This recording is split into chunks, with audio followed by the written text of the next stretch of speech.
होस्की वेझो ॻोठाणनि पारां सहूलियतुनि जी खोट ख़िलाफ़ एहतिजाज कयो वियो।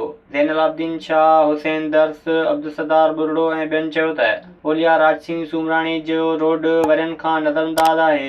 उन्हनि चयो त हर साल मेलो लॻंदो आहे जंहिंमें ज़ाइरीन खे अचण में ॾुखियाइयूं पेश ईंदियूं आहिनि। के ओलिया राज सिंह जे रोड जे लाइ आया आहिनि, वाक़ई इन्हनि खे जेको आहे सो तमामु घणी तकलीफ़ आहे ऐं यूसी सईद खान बुरगड़ी में वेठल चेयरमैन को बि तरक़ियाती कमु न करायो आहे। असां मुतालबो कयूं था उन्हनि खां त जेको आहे महिरबानी करे इन्हनि खे जेको आहे इहो पंहिंजो रोड जेको आहे पको करे ॾिनो वञे। असांजो जेको रोड आहे उहो पको करे ॾिनो वञे, इन हवाले सां असां एतिराज़ कयो आहे। असांखे ॾाढी तकलीफ़ आहे ॻोठाणनि खे, हिते रहवासियुनि खे।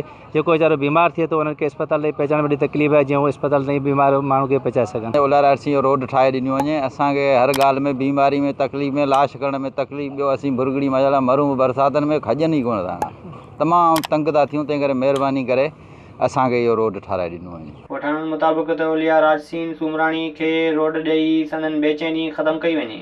विज़िट कयो अवामी आवाज़ मीडिया ग्रुप जी वेबसाइट awamiawaz.pk।